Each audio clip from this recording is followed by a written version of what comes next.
Hi, good evening. This is Vani Manjunath. Welcome to my YouTube channel.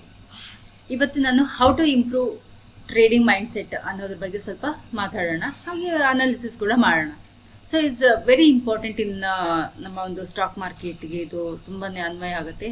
Without which we cannot proceed ಅಂತಲೂ ಅನ್ಕೋಬೋದು. ಇನ್ನು successful ಆಗೋದು ಬಹಳ ಕಷ್ಟನೇ if you don't improve our trading mindset. ಏನೆಲ್ಲ ಬೇಕಾಗುತ್ತೆ ಒಂದು ಟ್ರೇಡ್ ತಗೊಳ್ಳಿಕ್ಕೆ ಅಥವಾ ಟ್ರೇಡ್ ಮಾಡಲಿಕ್ಕೆ ಅನ್ನೋದನ್ನ ನೋಡ್ತಾ ಹೋದರೆ there are so many points. ಅದ್ರಲ್ಲಿ ನಾವು ಕೀ ಪಾಯಿಂಟ್ಸ್ನ ಆರಿಸ್ಕೊಳ್ತೀವಿ ಅಂತಂತಂದರೆ ಯಾವುದೆಲ್ಲ ತೊಗೊಳ್ಬೋದು. First and foremost believe yourself ಅಂತ ಹೇಳ್ತೀನಿ. ಏನು ಬಿಲೀವ್ ಯುವರ್ ಸೆಲ್ಫ್ ಅಂತಂತಂದರೆ, ಈಗ ನಾವೇನೋ ಒಂದು ಮಾಡ್ಲಿಕ್ಕೆ ಹೋಗ್ತೀವಿ, ಅಲ್ಲಿ ಒಂದು ಹೆಜ್ಜೆ ಇಡಬೇಕೋ ಬೇಡವಾ, ಮಾಡಬೇಕೋ ಬೇಡವಾ, ಈ ಅನುಮಾನಗಳ ಒಂದು ನಾವು ಸುತ್ತಾ ಇರ್ತೀವಿ. ಆವಾಗ ನಾವೇನೇ ಒಂದು ಡಿಸೈಡ್ಮೆಂಟ್ ತೊಗೊಂಡ್ರು ಕೂಡ ಅದು ಸಕ್ಸಸ್ ಆಗೋದು ತುಂಬಾ ಕಷ್ಟ. ಅದು ನಮ್ಮ ಮಾರ್ಕೆಟ್ಗೆ ತುಂಬ ಅನ್ವಯ ಆಗುತ್ತೆ. ಈಗ ಯಾವುದೋ ಒಂದು ಟ್ರೇಡ್ ತೊಗೊಳಕ್ಕೆ ಹೋಗ್ತೀವಿ, ಫಾರ್ ಎಕ್ಸಾಂಪಲ್, ತೊಗೊಳ್ಬೇಕೋ ಬೇಡವೋ, ಅಲ್ಲೇ ಅನುಮಾನದಲ್ಲೇ ನಾವು ಸುತ್ತಾ ಇರುವಾಗ ಏನಾಗುತ್ತೆ, ಆ ಟ್ರೇಡ್ ಸಕ್ಸಸ್ ಆಗೋದು ತುಂಬಾ ಕಷ್ಟ. ಆ ಒಂದು ನಿಟ್ಟಿನಲ್ಲಿ ನಾವು ನಮ್ಮ ಒಂದು ಮೇಲೆ ನಮಗೆ ನಂಬಿಕೆ ಇರಬೇಕು. ಯಾವಾಗ ನಂಬಿಕೆ ಬರುತ್ತೆ? ಸುಮ್ಮನೆ ನಂಬಕ್ಕಾಗತ್ತಾ? ಹೋಗಂತ ನನ್ನ ಮನ್ಸು ಹೇಳ್ತದೆ ಹೋಗ್ಬಿಡಿ ಅಂದ್ರೆ ಹೋಗ್ಬಿಡಕ್ಕಾಗತ್ತಾ? ನೋ. ಆ ಒಂದು ಬಿಲೀಫ್ ಬೇಕು ನಮ್ಮ ಮೇಲೆ ಅಂತಂದರೆ ನಮಗೆ ಅದರ ಬಗ್ಗೆ ಒಂದು ನಾಲೆಡ್ಜ್ ಬೇಕು ಅಲ್ವಾ?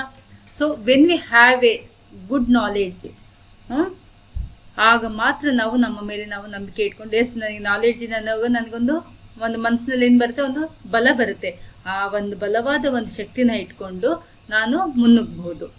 ಫಸ್ಟ್ ನಾನು ನನ್ನ ಮೇಲೆ ಭರವಸೆ ಇಟ್ಕೊಳ್ಬೇಕು. ಆ ಭರವಸೆ ಬರಬೇಕು ಅಂದ್ರೆ ನನಗೆ ಕಂಪ್ಲೀಟ್ ನಾಲೆಡ್ಜ್ ಇರಬೇಕು. ಹೇಗೆ ಒಂದು ನೀರು ಹೋಗ್ತೀವಿ, ಯಾರೋ ಕರ್ಕೊಂಡು ಹೋಗ್ತಾ ಇರ್ತಾರೆ, ನೀರಲ್ಲಿ ಹಂಗೆ ಹೆಜ್ಜೆ ಇಡೋಕ್ಕಾಗತ್ತಾ?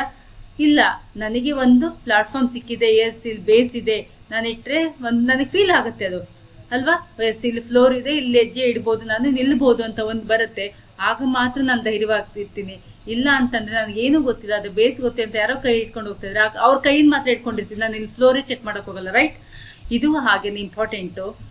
ನಮ್ಮ ಒಂದು ಮಾರ್ಕೆಟಲ್ಲಿ ನಮ್ಮ ಒಂದು ಮೈಂಡ್ ಸೆಟ್ಟು ತುಂಬ ಸ್ಟ್ರಾಂಗ್ ಇರಬೇಕು. ನಮ್ಮ ಮೇಲೆ ನಮಗೆ ನಂಬಿಕೆ ಇರಬೇಕು. ನಮ್ಮ ಮೇಲೆ ನಮಗೆ ನಂಬಿಕೆ ಬರಬೇಕು ಅಂತಂದರೆ we should trust on hour knowledge. ಏನು ನಾಲೆಡ್ಜ್ ಇದೆ ನಮ್ಮಲ್ಲಿ, ಅದನ್ನು ನಾವು ಟ್ರಸ್ಟ್ ಮಾಡಬೇಕು. ಅದನ್ನು ಹೇಗೆ ಟ್ರಸ್ಟ್? ಸುಮಾರು ಟೆಸ್ಟಿಫೈ ಮಾಡಿರ್ತೀವಿ, ಅದರಲ್ಲಿ ವಿನ್ ಆದಾಗ ಅದ್ರ ಬಗ್ಗೆ ನಮಗೆ ಒಂದು ನಂಬಿಕೆ ಬರುತ್ತೆ ಅಲ್ವಾ? ಸೊ ಇದೆಲ್ಲ ಆದಮೇಲೆ ಎಲ್ಲ ನಾಲೆಡ್ಜ್ ಇದ್ದ ತಕ್ಷಣ ಎಲ್ಲ ಟ್ರೇಡ್ ಮಾಡೋಕ್ಕಾಗತ್ತಾ? ಇಲ್ಲ, ರೈಟ್? ನಾಲೆಡ್ಜ್ ಇದ್ದವರೆಲ್ಲ ವಿನ್ ಆಗ್ತಾರಂತೆ. We cannot say those have belief over that ಅಲ್ವಾ? ಅಲ್ಲಿ ಕೂಡ ಮೈಂಡ್ ಸೆಟ್ ತುಂಬ ಸ್ಟ್ರಾಂಗ್ ಆಗಿರಬೇಕು. ಆಗಿದ್ರೆ ಮಾತ್ರ ನಾವು ವಿನ್ ಆಗ್ತೀವಿ. ಇದೆಲ್ಲ ಏನು ಗೊತ್ತಾ, ಒಂದು ಮನಸ್ಸಿಗೆ ಸಂಬಂಧಪಟ್ಟಿದ್ದು ಒಂದು ಟ್ರೇಡ್. ಇದು ಸೈಕಾಲಜಿ ಒಂದು ಪಾಯಿಂಟಲ್ಲಿ ನಾವು ಇದನ್ನು ತೊಗೊಂಡಾಗ ನಮಗೆ ಇದೆಲ್ಲ ಗೊತ್ತಾಗುತ್ತೆ. ಸೈಕಾಲಜಿ ನಮ್ದು ಎಷ್ಟು ಸ್ಟ್ರಾಂಗ್ ಆಗಿರುತ್ತೋ ಅಷ್ಟು ನಾವು ಟ್ರೇಡಲ್ಲಿ ಸರ್ವೈವ್ ಆಗ್ಬೋದು. ಸೊ ಅದ್ರ ಜೊತೆಗೆ ನಮಗೆ ನಾಲೆಡ್ಜ್ ಇದೆ, ಹಾಗೆ ನಮ್ಮ ಮೇಲೆ ನಂಬಿಕೆ ಇದೆ. ಅದ್ರ ಜೊತೆಗೆ ಇನ್ನೊಂದು ಏನು ಇಂಪಾರ್ಟೆಂಟು, ಎಲ್ಲ ಇದೆ ಅಂದ ತಕ್ಷಣ ಹೆಂಗಂದ್ರೆ ಟ್ರೇಡ್ ಮಾಡೋಕ್ಕಾಗತ್ತಾ? ನೋ.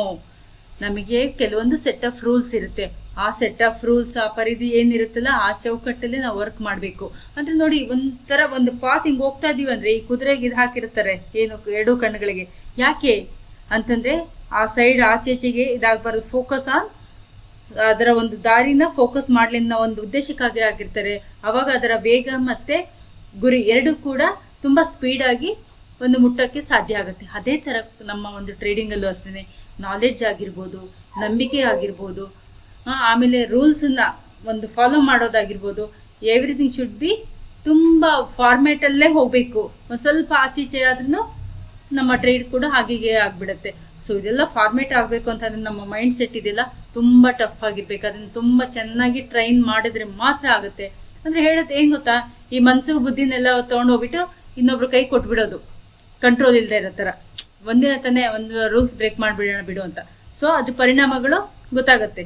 ಇಲ್ಲಿ ಹೆಂಗೆ ಗೊತ್ತಾ, ಸ್ಟಾಕ್ ಮಾರ್ಕೆಟಲ್ಲಿ ಬೇರೆ ಎಲ್ಲಾದರೂ ಕೂಡ ನಮಗೆ ಕರೆಕ್ಷನ್ ಮಾಡೋಕ್ಕೆ ಎರರ್ ಒಂದು ಝೋನ್ ಅಂತ ಇರುತ್ತೆ. ಎರರ್ನ ಕರೆಕ್ಷನ್ ಮಾಡ್ಕೊಳ್ಬೋದು. ಇಲ್ಲಿ ಇಲ್ವೇ ಇಲ್ಲ. ಅದಕ್ಕೆ ಅಲ್ಲೇ ಬಹುಮಾನ. ನಾವು ಎಷ್ಟೇ ವರ್ಷ ಎಕ್ಸ್ಪೀರಿಯನ್ಸ್ ಆದರೂ ಕೂಡ ನಮಗೆ ಆ ಒಂದು ಮೈಂಡ್ ಸೆಟ್ಟು, ಸೈಕಾಲಜಿ, ಇದು ಟಫ್ನೆಸ್ಸು ಏನು ಒಂದು ದಿನ ಬ್ರೇಕ್ ಮಾಡಿದ್ವಿ ಅಂದರೆ ಅವತ್ತೇ ನಮಗೆ ಇದು ಅದ್ರ ರಿಸಲ್ಟ್ ಗೊತ್ತಾಗ್ಬಿಡುತ್ತೆ. ಅಷ್ಟು ಅಕ್ಯುರೇಸಿ ನಮ್ಮ ಸ್ಟಾಕ್ ಮಾರ್ಕೆಟಲ್ಲಿ ಕೇಳುತ್ತೆ ಅಂತಂದರೆ ನಾವು ಎಷ್ಟು ಪವರ್ಫುಲ್ಲಾಗಿ ಅದನ್ನು ಅಡಾಪ್ಟ್ ಮಾಡ್ಕೋಬೇಕು ಅನ್ನೋದನ್ನು ನಾವು ಗಮನದಲ್ಲಿ ಇಟ್ಕೊಳ್ಬೇಕಾಗತ್ತೆ. ಇದು ನಮ್ಮ ಒಂದು ಟ್ರೇಡಿಂಗ್ಗೆ ಬಹಳ ಅನುಕೂಲ ಆಗುತ್ತೆ. ಯಾರೆಲ್ಲ ಒಂದು ಟಫ್ ಮೈಂಡಲ್ಲಿ ಸೈಕಾಲಜಿ ಒಂದು ಸ್ಟ್ರಾಂಗ್ ಇರ್ತಾರೆ ಅವ್ರು ಮಾತ್ರ ವಿನ್ ಆಗ್ತಾರೆ. ಇಲ್ಲ ಅಂತಂದರೆ ಸರ್ವೈವ್ ಆಗೋದು ಬಹಳ ಕಷ್ಟ. ಯಾಕೆ ನಾನು ಅಂತ ಹೇಳ್ಬಿಟ್ಟು ನೆಗೆಟಿವ್ ಅಂತಲ್ಲ ಇದು. ಸೊ ಯಾರೆಲ್ಲ ಮೈಂಡ್ ಸೆಟ್ ಸ್ಟ್ರಾಂಗ್ ಆಗಿದೆ ಅವರೆಲ್ಲ ವಿನ್ನಿಂಗಲ್ಲೇ ಇರ್ತಾರೆ ಅನ್ನೋದನ್ನ ಹೇಳಕ್ಕೆ ಹೋಗ್ತಾ ಇದ್ದೀನಿ. So let's drive into the ಚಾರ್ಟಲ್ಲಿ ನೋಡೋಣ ಅದು ಹೇಗೆಲ್ಲ ಅಪ್ಲೈ ಮಾಡ್ಬೋದು ಅಂತ. Let's drive in. ಸಿ, ಇದು ನನ್ನ ಒಂದೇನು ನಿಫ್ಟಿ ಚಾರ್ಟನ್ನು ಹಾಕಿದ್ದೀನಿ. ಇವತ್ತಿನ ಮಾರ್ಕೆಟೇ ತೊಗೊಳ್ಳೋಣ ನಾವು ಇವತ್ತು, ಬೇರೆ ಏನು ಬೇಡ. ಅದನ್ನೇ ಎಕ್ಸಾಂಪಲ್ ಇಟ್ಕೊಂಡು ಇದಕ್ಕೆ ರಿಲೇಟ್ ಮಾಡ್ತಾ ಹೋಗೋಣ, ಓಕೆನಾ? ಯಾಕಂದರೆ ತುಂಬ ಫ್ಯಾಕ್ಟರ್ಸ್ಗಳು ಇಂಪ್ಯಾಕ್ಟ್ ಆಗುತ್ತೆ ನಮ್ಮ ಒಂದು ಸ್ಟಾಕ್ ಮಾರ್ಕೆಟಿನ ವಿನ್ನಿಂಗಿಗೆ. ಸೊ ಇವತ್ತು ಗ್ಯಾಪ್ ಡೌನ್ ಆಯಿತು, ಗೊತ್ತಿದೆ ಎಲ್ಲರಿಗೂ, ನಮಗೆ ಪ್ರೀ ಮಾರ್ಕೆಟಲ್ಲಿ ಗ್ಯಾಪ್ ಡೌನ್ ಆಯಿತು. ಸೊ ಅಲ್ಲಿಂದ ನಾವೇನು ಮಾಡ್ತೀವಿ, ಯಾವಾಗಲೂ ಹೇಳ್ತಾ ಇದ್ದೀವಿ ರೂಲ್ಸ್ ಬೇಸಲ್ಲಿ ಎಂಟ್ರಿ ಕೊಡಬೇಕು, ರೂಲ್ಸ್ ಬೇಸಲ್ಲಿ ಎಕ್ಸಿಟ್ ಕೊಡಬೇಕು ಅಂತ. ಹೇಗೆ ಎಂಟ್ರಿ ಎಕ್ಸಿಟ್ ಕೊಡೋದ್ರಲ್ಲಿ ಒಂದು ಸ್ವಲ್ಪ ಮಿಸ್ ಆಗಿ ಯಾವ್ಯಾವ ಏರಿಯಾದಲ್ಲೋ ಹೇಗಂದ್ರೆ ಹಾಗೆ ಎಕ್ಸಿಕ್ಯೂಟ್ ಮಾಡಿದ್ರೆ ಏನೆಲ್ಲ ಇಂಪ್ಯಾಕ್ಟ್ ಆಗುತ್ತೆ ಅನ್ನೋದು ಕೂಡ ಇಲ್ಲಿ very much important. Gap down ಆಯಿತು, ಸೊ ನಮ್ಮ ಒಂದು ಸೆಟ್ ಆಫ್ ರೂಲ್ಸ್ ಇತ್ತು, ಆ ರೂಲ್ಸ್ ಪ್ರಕಾರನೇ ಎಕ್ಸಿಕ್ಯೂಟ್ ಮಾಡ್ತೀವಿ ಅಂತಂದರೆ ನಮಗೆ ಇಲ್ಲಿ ಒಂದು ಎಂಟ್ರಿ ಇತ್ತು, ಹಾಗೆ ಅದಕ್ಕೆ ಟಾರ್ಗೆಟ್ ಕೂಡ ಆಗೋಯಿತು. ಸೊ ಒಂದು ಟಾರ್ಗೆಟ್ ಕೊಟ್ಟಾದ್ಮೇಲೆ ಅಲ್ಲಿಗೆ ಒಂದು ಅದರ ಮೊಮೆಂಟಮ್ ಕಳ್ಕೊಂಡ್ಬಿಡ್ತು. ಸೊ ಆಮೇಲೆ ಬಂದಿದ್ದೆಲ್ಲ ನಮಗೆ ಸೈಡ್ ವೇಸ್ ಮಾರ್ಕೆಟು ಅಲ್ವಾ? Sideways market, those are traded today, for them it is very well known that ಈ ಏರಿಯಾದಲ್ಲಿ ಎಷ್ಟೇ ಪಾಯಿಂಟ್ ಡೌನ್ ಆದರೂ ಕೂಡ ಆ ಒಂದು ನಮ್ಮ ಒಂದು ಆಪ್ಷನ್ ಪ್ರೀಮಿಯಂ ಕೂಡ ಮೆಲ್ಟ್ ಆಗ್ತಾನೆ ಇತ್ತು. ಮೇಲಕ್ಕೆ ಹೋದ್ರೂ ಕೂಡ ಏನು ಆ ಪ್ರೀಮಿಯಂಗಳು ಹತ್ತುತ್ತಾ ಇರಲಿಲ್ಲ, ಮೆಲ್ಟಿಂಗ್ ಪ್ರೋಸೆಸ್ ನಡೀತಾ ಇತ್ತು. ಯಾರೆಲ್ಲ ಇಲ್ಲಿ ಒಂದು ಈ ಏರಿಯಾದ ಪ್ರೋಸೆಸ್ನ ನೀಟಾಗಿ ಫಾಲೋ ಮಾಡಿದೆ ಅವ್ರಿಗೆ ಮಾತ್ರ ಒಂದು ತಂದು ಕೊಟ್ಟಿದೆ, ಇಲ್ಲ ಅಂತಂದರೆ ತುಂಬ ಸರ್ಕಸ್ ನಡೆದಿದೆ ಏರಿಯಾದಲ್ಲಿ. ಸೊ ಅದನ್ನು ಅರ್ಥ ಮಾಡ್ಕೊಳ್ಬೇಕು. ನಾನು ರೂಲ್ಸನ್ನು ಎಲ್ಲ ಅಪ್ಲೈ ಮಾಡ್ತಾ ಇದ್ದೀನಿ, ಹೇಗೆ ಅಪ್ಲೈ ಮಾಡ್ತಾ ಇದ್ದೀನಿ, ಇನ್ ಕೇಸ್ ನಾನು ಅಗೇನೆಸ್ಟ್ ಆಗೋದ್ರೆ ಏನು ಮಾಡಬೇಕು, ಇದನ್ನೇ ಹೇಳೋದು. ನನಗೆ ಕಂಟ್ರೋಲಿಂಗ್ ಪವರ್ ಹೇಗಿರಬೇಕು ಅಂತ. ಈ ಕೆಲವು ಸೆಟ್ ಆಫ್ ರೂಲ್ಸ್ ನನಗೆ ನಾನೇ ಹಾಕ್ಕೊಂಡಿರ್ತೀನಿ, ಈ ಏರಿಯಾದಲ್ಲಿ ಬಂದರೆ ಮಾತ್ರ ಮಾಡ್ತೀನಿ ಅಂತ. ಅದಕ್ಕೆ ಸ್ಟಿಕ್ ಆನ್ ಆಗಬೇಕು. ಅಲ್ಲಿ ನಮ್ಮ ಸೈಕಾಲಜಿ ವೀಕ್ ಆಯಿತು ಅಂತಂದರೆ ನನ್ನ ಟ್ರೇಡ್ ಕೂಡ ರಿಸಲ್ಟ್ ಅದರದ್ದು ವೀಕೇ ಕೊಡೋದು ಅಲ್ವಾ? ಸೊ ಅದಕ್ಕೆ ಇವತ್ತು ತುಂಬ ಒಳ್ಳೆಯ ಉದಾಹರಣೆ ಆಗಿತ್ತು ಇವತ್ತಿನ ದಿನ ಮಾತ್ರ. ಇಲ್ಲಿ ನನಗೆ ಮೊಮೆಂಟಮಲ್ಲಿ ಬಂತು, ಇಲ್ಲಿ ಅದೇನು ಮಾಡ್ತು, ತನ್ನ ಮೊಮೆಂಟಮನ್ನು ಕಳ್ಕೊಂಡಾಗ ನಾವು ಆ ಏರಿಯಾದಲ್ಲಿ ಎಂಟ್ರಿ ಕೊಟ್ವಿ ಅಂತಂದರೆ ಅದಕ್ಕೆ ಸರಿಯಾದ ಒಂದು ಬೆಲೆಯನ್ನು ಕಟ್ಟಬೇಕಾಗತ್ತೆ. ಇದೊಂದೇನೋ ನಾನು ಕೆಲವೊಮ್ಮೆ ರಿಸಲ್ಟ್ ಟ್ರೇಡ್ ಮಾಡ್ತೀನಿ ಅಂದ್ಕೊಳ್ಳೋಣ, ವಿಲ್ ವೆಯ್ಟ್. ಯಾವಾಗ ಬಂತದು, ಬಂತ ಇಲ್ಲಿ ನಾನು ಇಲ್ಲಿ ಬಂದಾಗಲೇ ಮಾಡ್ತೀನಿ ಅಂದರೆ ವಿ ಹ್ಯಾವ್ ಟು ವೆಯ್ಟ್. ಇಲ್ಲ ಇದಕ್ಕೆ ಮಾಡ್ತೀನಿ ಅಂದರೆ ನಾನು ಬೇರೆ ಮಾಡೋಕ್ಕಾಗತ್ತಾ ಇಲ್ವಾ ಅಂತ ಕೂಡ ಯೋಚನೆ ಮಾಡಬೇಕು ಅಲ್ವಾ? ಇದನ್ನೇ ಹೇಳೋದು, how our mind set should be strong ಅಂತ. ಇಲ್ಲಿವರೆಗೂ ಬರೋದಕ್ಕೆ ಎಷ್ಟು ಟೈಮ್ ತೊಗೊಳ್ತು ಗೊತ್ತಾದು? ನಮ್ಮ ಪೇಷನ್ಸ್ನೆಲ್ಲ ಟೆಸ್ಟ್ ಮಾಡಾಕ್ತು. ಒಂದು 9:30 ಹಿಡಿದು 11:30 ನಮಗೆ ನಮ್ಮ ಒಂದು ಪೇಷನ್ಸ್ನ ಟೆಸ್ಟ್ ಮಾಡ್ತು. ಯಾರೆಲ್ಲ ಆ ಒಂದು ಪೇಷನ್ಸ್ ಟೆಸ್ಟ್ ಮಾಡಿಕೊಂಡು ಇಲ್ಲ ನಾನು ಬಂದ್ರೇ ನನ್ನ ಏರಿಯಾಗೆ ಬಂದರೆ ನಾನು ಇದು ಎಂಟ್ರಿ ಕೊಡೋದು, ಅಲ್ಲಿವರೆಗೂ ಕೊಡೋದೇ ಇಲ್ಲ ಅಂತ ಕಮಿಟ್ ಆದವ್ರಿಗೆ ಮಾತ್ರ ಇವತ್ತು ಚೆನ್ನಾಗಿ ತಂದು ಕೊಟ್ಟಿದೆ. ಸೊ ಅಂದರೆ ಇಲ್ಲಿ ಒಂದು rules base entry, rules base ಎಕ್ಸಿಟನ್ನು ಫಾಲೋ ಮಾಡಿರುವಂಥದ್ದು. ಸೊ ಅದಕ್ಕೆ ನಮಗೇನು ಇನ್ ರಿಟರ್ನ್ಸು ಇಂಥ ಒಂದು ಈ ಮಾರ್ಕೆಟಲ್ಲೂ ಸೈಡ್ ವೇಸ್ ಒಂದು ಮೊಮೆಂಟಮ್ ಆಗಿ ಸೈಡ್ ವೇಸಲ್ಲಿ ಹೋದ ಮಾರ್ಕೆಟಲ್ಲೂ ಕೂಡ ಒಂದು ಅರ್ನ್ ಮಾಡಲಿಕ್ಕೆ ಒಂದು ಅವಕಾಶ ಇತ್ತು. ಈ ಏರಿಯಾದಲ್ಲೂ ಇತ್ತು, ಈ ಏರಿಯಾದಲ್ಲೂ ಇತ್ತು. ಇದು ಒಳ್ಳೆ ಝೋನ್ ಇದು. ಸೊ ಇದು ಒಂದು ನಮ್ಮ ಮೈಂಡ್ ಸೆಟ್ಟಿನ ಪವರ್ ಏನು ಅನ್ನೋದನ್ನ ಇಲ್ಲಿ ಹೇಳ್ಕೊಡುತ್ತೆ. ಇಲ್ಲಿವರು ಕಾಯಕ್ಕಾಗತ್ತಾ ಇಲ್ವಾ, ಇಲ್ಲ ಇಲ್ಲಿ ಇಷ್ಟು ಹೋಗ್ತಾ ಇದೆ, ಇಲ್ಲಿ ಹಾಕ್ಬಿಟ್ಬಿಡೋಣ, ಯಾಕಂದ್ರೆ ಇಲ್ಲಿ ಅವಕಾಶ ಮಿಸ್ ಮಾಡ್ಕೊಂಡ್ಬಿಟ್ಟಿದ್ದೀನಿ, ಇಲ್ಲೆಲ್ಲ ನೋಡ್ಬಿಡೋಣ ಅಂತ ಹೋದವ್ರಿಗೆಲ್ಲ ತುಂಬಾ ಕಾಟ ಕೊಟ್ಟಿದೆ ಇವತ್ತು. ಅಂದರೆ ಮೈಂಡ್ ಪವರ್ ಇದೆಲ್ಲ. ಯಾವುದೋ ಒಂದು ರೂಲ್ಸ್ ಬೇಸ್ ಹಾಕ್ಕೊಂಡಿರ್ತೀವಿ, ಆ ಬೇಸಿಗೆ ಸ್ಟಿಕ್ ಆನ್ ಆಗಬೇಕಷ್ಟೇ. ಇಲ್ಲ ಅಂತಂದರೆ ಸ್ಟಿಕ್ ಆನ್ ಆಗಲಿಲ್ಲ ಅಂತಂದರೆ ಅಲ್ಲಿ ಬ್ಯಾಕ್ ಕಿಕ್ಕಂತೂ ಗ್ಯಾರಂಟಿ. ಇದು ಒಂದು ನಮ್ಮ ನಿಫ್ಟಿಯ ಒಂದು ಇವತ್ತಿನ ಟ್ರೇಡ್ ಇದಿತ್ತು. ಸೊ ಇದೆಲ್ಲ ನನ್ನ ಮೈಂಡ್ ಸೆಟ್ಟಿನ ಮೇಲೆ ನನ್ನ ಇವತ್ತಿನ ರಿಟರ್ನ್ಸ್ ಕೂಡ ನನಗೆ ಅದೇ ರೀತಿ ಸಿಕ್ಕಿದೆ. ಸೊ ನಾಳೆಗೆ ಯಾವ ರೀತಿ ಮಾರ್ಕೆಟ್ ಓಪನ್ ಆಗ್ಬೋದು ಅಂತ ನೋಡೋಣ. ಸೊ ನಾನು ಆಲ್ರೆಡಿ ಒಂದು ಟ್ರೆಂಡ್ ಲೈನನ್ನು ಹಾಕ್ಕೊಂಡಿದ್ದೀನಿ. ಸೊ ನಾಳೆ ಸಪೋಸ್ ಇವಾಗ ನನಗೆ ಗ್ಲೋಬಲ್ ಡೇಟಾಸ್ ಎಲ್ಲ ನೆಗೆಟಿವೇ ಇದೆ ಆಲ್ಮೋಸ್ಟ್. ಅದು ಎಸ್ಪೆಷಲಿ IT ಸ್ಟಾಕ್ ಅಂತೂ ಡ್ರಾಸ್ಟಿಕ್ ಆಗಿ ಫಾಲಿಂಗ್ ತೋರಿಸ್ತದೆ. ನೋಡೋಣ ಓವರ್ ನೈಟಲ್ಲಿ ಏನೆಲ್ಲ ಆಗ್ಬೋದು ಅಂತ. ಸೊ ಒಂದು ಟ್ರೆಂಡ್ ಲೈನ್ ಇರೋದ್ರಿಂದ ಇಲ್ಲಿ ಒಂದೇನಾದ್ರು ನಾಳೆಗೇನಾದ್ರು by chance, but probability very less ಇದೆ, ಏನಾದರೂ ಈ ಏರಿಯಾ ಯಾವುದಾದ್ರು 22,600 ಏರಿಯಾ ಬಂತಂದರೆ ನೋ ಡೌಟ್ ಒಂದು ರಿವರ್ಸಲ್ ನಮಗೆ ಚಾನ್ಸ್ ಇದೆ. ಇಲ್ಲ ನಾಳೆಗೂ ಒಂದು ಗ್ಯಾಪ್ ಡೌನ್ ಆಯಿತು ಅಂತಂದರೆ ನಾನಿಲ್ಲಿ ಆಲ್ರೆಡಿ ಒಂದು ಪ್ಯಾಟರ್ನ್ ಕ್ರಿಯೇಟ್ ಆಗಿದೆ ಅಂದರೆ ಟ್ರಯಾಂಗಲ್ ಪ್ಯಾಟರ್ನು ಅಲ್ವಾ. ಇದನ್ನು ನಾನು ಚೇಂಜ್ ಮಾಡ್ತೀನಿ, ಗೊತ್ತಾಗ್ಬಿಡುತ್ತೆ. ಕಲರ್ ಚೇಂಜ್ ಮಾಡ್ತೀನಿ.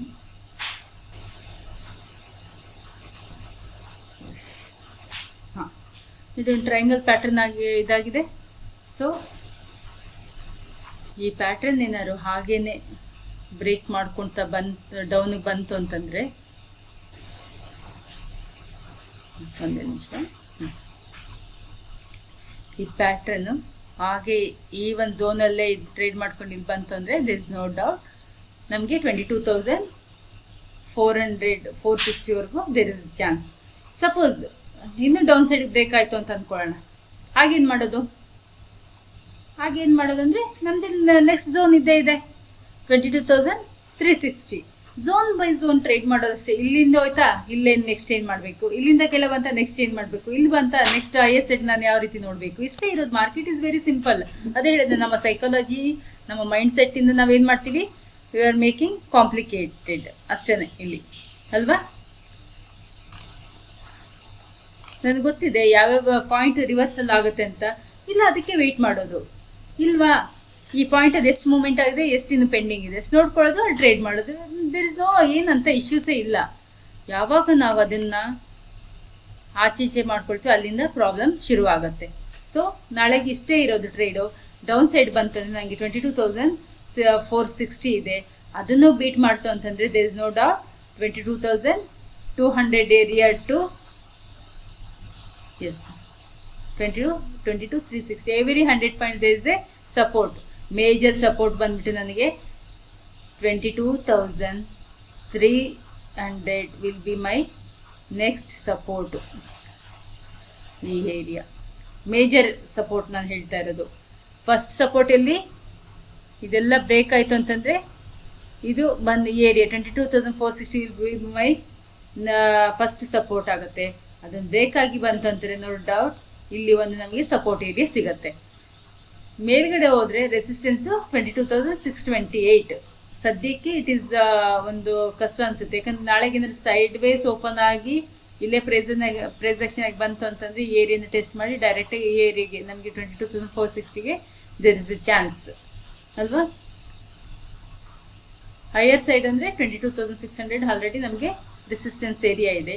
ಈ ಝೋನಿಂದ 22,500 ಝೋನಿಂದ 300 ಝೋನ್ವರೆಗೂ ನಮಗೆ ಒಂದು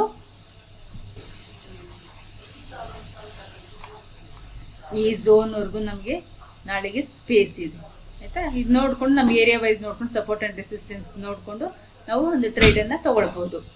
ಒಂದ್ಸಲ ಕ್ಲಿಯರ್ ಮಾಡಿಬಿಡೋಣ ಯಾವ್ಯಾವ ಏರಿಯಾ ಅಂತ. ಒನ್ಸ್ ಅಗೇನ್ ಸಿ, ನಾಳೆಗೆ ಇದನ್ನು ಬ್ರೇಕ್ ಆಯಿತು ಅಂತಂದರೆ ಫಸ್ಟ್ ಸಪೋರ್ಟ್, ಸೆಕೆಂಡ್ ಸಪೋರ್ಟ್, ಇದನ್ನು ಬ್ರೇಕ್ ಆಯಿತು ಅಂತಂದರೆ ಈ ಏರಿಯಾ.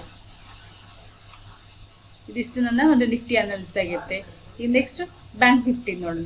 ಬ್ಯಾಂಕ್ ನಿಫ್ಟಿ ತುಂಬಾ ಚೆನ್ನಾಗಿ ಇವತ್ತು ಪರ್ಫಾರ್ಮ್ ಮಾಡಿದೆ, ನಮ್ಗೆ ಎರಡು ಕಡೆನೂ ತಂದು ಕೊಟ್ಟಿದೆ. ಅದೇ ಹೇಳೋದು ನೋಡಿ, ಇವತ್ತು ಗ್ಯಾಪ್ ಡೌನ್ ಆಯಿತು. ಗ್ಯಾಪ್ ಡೌನ್ ಆದಮೇಲೆ ನನ್ನ ಒಂದು ಮೇಜರ್ ಸಪೋರ್ಟ್, ನನ್ನ ಯಾರಾದರೂ ನೆನ್ನೆ ವಿಡಿಯೋ ನೋಡಿದರೆ ಗೊತ್ತಿರುತ್ತೆ. ಸೊ ನಾನೊಂದು ಇಂಟರ್ನಲ್ ಒಂದು ಸಪೋರ್ಟ್ ಇದೆ ಏರಿಯಾದಿಂದ, ಯಾವುದಾದ್ರು 48,300 before coming to this area. If it breaks then only will see this major area ಅಂತ ಹೇಳಿದೆ.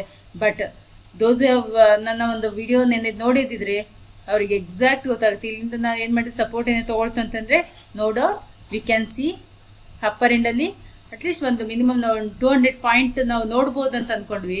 ಇವತ್ತೇನೆಂದರೆ ಜಾಕ್ಪಾಟ್ ಕಾಲ್ ಅನ್ನೋ ಥರನೇ ನಮಗೆ ಎಷ್ಟು ಪಾಯಿಂಟ್ ಕೊಡ್ತು ಗೊತ್ತಾ, 300 to almost it reach to 700, 400 point it is ಇದು ರಿಕವರ್ಡ್ ಫ್ರಮ್ ಈ ಏರಿಯಾದಿಂದ ಇದು ಮಾಡ್ತೀವಿ ಅಂದರೆ ಅದೊಂದು ಲೆಕ್ಕ. ನಮಗೆ ಒಂದು ಸೆಟಪ್ ಪ್ರಕಾರ ಮಾಡ್ತೀವಿ ಅಂದರೂ ಕೂಡ ಒಳ್ಳೆ ಟ್ರೇಡ್ ಸಿಕ್ಕಿತ್ತು ಅಲ್ವಾ. ಎಷ್ಟು ಚಿಕ್ಕ ಸ್ಟಾಪ್ ಲಾಸಲ್ಲಿ ಸಿಕ್ಕಿತ್ತು ಅಂತಂದರೆ I will show you this one also. See, ಇಷ್ಟು ಚಿಕ್ಕದೊಂದು ಸ್ಟಾಪ್ ಲಾಸ್ ಇಟ್ಕೊಂಡು ಟ್ರೇಡ್ ಮಾಡಿಬಿಡ್ತೀವಿ ಅಂತಂದರೆ ಇಷ್ಟೊಂದು ಕ್ಯಾಪ್ಚರ್ ಮಾಡ್ಕೊಳ್ಳಿಕ್ಕೆ there is a full opportunity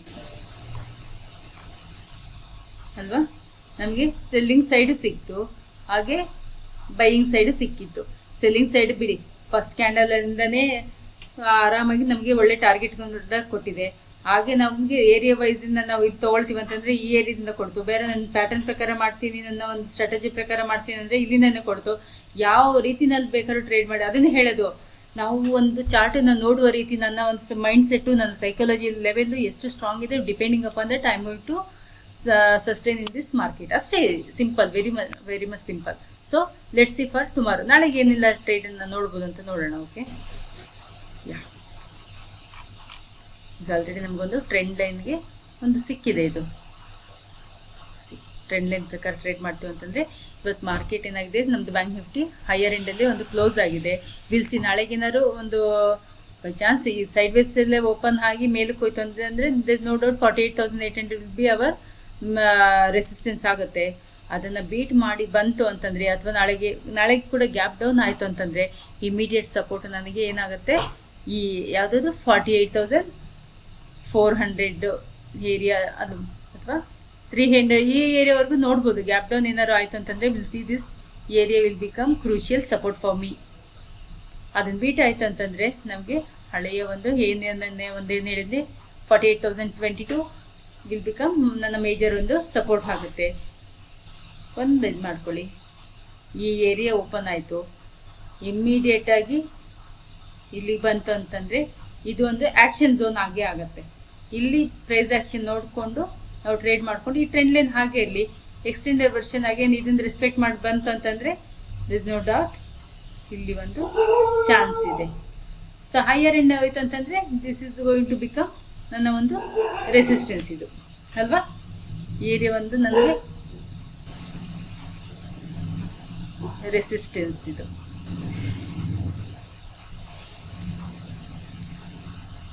area ನನಗೆ ರೆಸಿಸ್ಟೆನ್ಸ್ ಆಗಿ ವರ್ಕ್ ಆಗುತ್ತೆ. ಮೇಜರ್ ಸಪೋರ್ಟ್ ಬಂದ್ಬಿಟ್ಟು ಇದು ನನ್ನ ಒಂದು ಸಪೋರ್ಟ್ 1, ದಿಸ್ ಈಸ್ ಸಪೋರ್ಟ್ 2. ಓಕೆನಾ. ಗ್ಯಾಪ್ ಡೌನ್ ಡೈರೆಕ್ಟ್ ಇಲ್ಲಿ ಆಯಿತು ಅಂತಂದರೆ ವಿ ಕ್ಯಾನ್ ಸಿ ಒಂದು ರಿವರ್ಸಲ್ ಕೂಡ ಏರಿಯಾದಲ್ಲಿ ನಾವು ನೋಡಬಹುದು ಚಿಕ್ಕದಾಗಿ. ಓಕೆ, ಯಾವ ಏರಿಯಾದಲ್ಲಿ 48,300 ಬಂತಂದರೆ ವಿ ಕ್ಯಾನ್ ಸಿ ಒಂದು ರಿವರ್ಸಲ್. ಆರ್ ಎಲ್ಸ್ ಇಲ್ಲಿಂದನೂ ಡೈರೆಕ್ಟಾಗಿ ಇದಾಯ್ತು ರೈಟ್ ಅವೇ ಇಲ್ಲಿಗೆ ನೋಡ್ತೀವಿ ಅಂತಂದರೆ ಈ area will become major support ನನಗೆ. ಅದನ್ನು ನೆಕ್ಸ್ಟ್ ನೋಡೋಣ ಏನಾಗುತ್ತೆ ಅಂತ. ಬಟ್ ನಾಳೆದು ಅಷ್ಟೇ ನೋಡಿಕೊಂಡ್ರೆ ನನಗಿಷ್ಟು ಈ ಏರಿಯಾ ನನಗೆ ಕೀ ಏರಿಯಾ ಅಂತ ಕಾಣಿಸ್ತದೆ. ಇದು ನನ್ನ ಒಂದು ನಿಫ್ಟಿ ಬ್ಯಾಂಕ್ನ ಅನಾಲಿಸಿಸ್ ಆಗಿದೆ. ಇದರಲ್ಲಿ ನಾವು ನೋಡೋಂಗಿಲ್ಲ, ಏನಿಲ್ಲ. ಯಾಕಂತಂದರೆ ಮೇಜರ್ ಟ್ರೆಂಡು ಒಂದು ವೀಕಾಗಿ ಕಾಣಿಸ್ತಾ ಇದೆ. ನಾಳೆ ಕೂಡ ಇಲ್ಲಿ ಬಂತಂದರೆ ಆಮೇಲೆ ಅದು ಮೇಜರ್ ಒಂದು ಸಪೋರ್ಟ್ ಕೂಡ ಹಾಕೋಕ್ಕೆ ಚಾನ್ಸಸ್ ಇದೆ. ಯಾಕಂದರೆ ಆಲ್ರೆಡಿ ತುಂಬಾ ಪಾಯಿಂಟ್ಸ್ ಬಿದ್ದಿರೋದ್ರಿಂದ ಇಲ್ಲೊಂದು ನಾವು ಒಂದು ಮೇಜರ್ ರಿವರ್ಸಲ್ ಕೂಡ ನೋಡಬಹುದು. ಯಾಕಂದರೆ ಏನಾಗುತ್ತೆ ಅಂತಂದರೆ ಇದನ್ನೇ ಹೇಳೋ ಸೈಕಾಲಜಿ ಎಲ್ಲ ಫಾಲಿಂಗ್ ಅಂತ ಇರುವಾಗ ಅಲ್ಲಿ ಬಂದ್ಬಿಟ್ಟು ಏನು ಮಾಡ್ತಾರೆ, ಇನ್ಸ್ಟಿಟ್ಯೂಷನ್ ಇನ್ವೆಸ್ಟರ್ಸು ನಮ್ಮನ್ನೆಲ್ಲ ಫಾಲಿಂಗ್ ಮಾರ್ಕೆಟಿಗೆ ಕೆಳಕ್ಕೆ ನೂಕ್ಬಿಟ್ಟು ಅವ್ರು ಅಲ್ಲಿಂದ ಮೇಲ್ಗಡೆ ಬೈ ಮಾಡ್ಕೊಂಡು ಇದೇ ಆಗೋದು. ಸೊ ಇಲ್ಲಿ ಒಂದು ಸ್ವಲ್ಪ ನಾವು ನಮ್ಮ ಒಂದು ಲಾಜಿಕ್ಕನ್ನು ಯೂಸ್ ಮಾಡಬೇಕಾಗತ್ತೆ. ಯಾವ ಕೀ ಏರಿಯಾದಿಂದ ನಮಗೆ ರಿವರ್ಸಲ್ ಆಗ್ಬೋದು ಅನ್ನೋದು ಕೂಡ ನಾವು ಒಂದು ಅಬ್ಸರ್ವೇಷನ್, ಎವ್ರಿಡೇ ಅಬ್ಸರ್ವೇಷನ್ ಮಾಡೋದ್ರಿಂದ ನಮಗಿದು ಬರುತ್ತೆ. ಐ ಹೋಪ್ ನಿಮಗೆಲ್ಲ ಒಂದು ಐಡಿಯಾ ಸಿಕ್ತು ಅಂತ ಅಂದ್ಕೊಳ್ತೀನಿ. ಒಂದು ಮೈಂಡ್ ಸೆಟ್ಟನ್ನು ಹೇಗೆ ಡೆವಲಪ್ಮೆಂಟ್ ಮಾಡ್ಕೋಬೇಕು, ಟ್ರೇಡಿಂಗ್ ಸೈಕಾಲಜಿನ how to improve our trading psychology ಅನ್ನೋದ್ರ ಬಗ್ಗೆ ನಿಮಗೆ ಒಂದು ಮಾಹಿತಿ ಒಂದು ಚಿಕ್ಕದಾಗಿ ಸಿಕ್ತು ಅಂತ ಅಂದ್ಕೊಳ್ತೀನಿ. I hope got very good information today. So if you have got such information, please like, share and subscribe my channel. Thank you very much.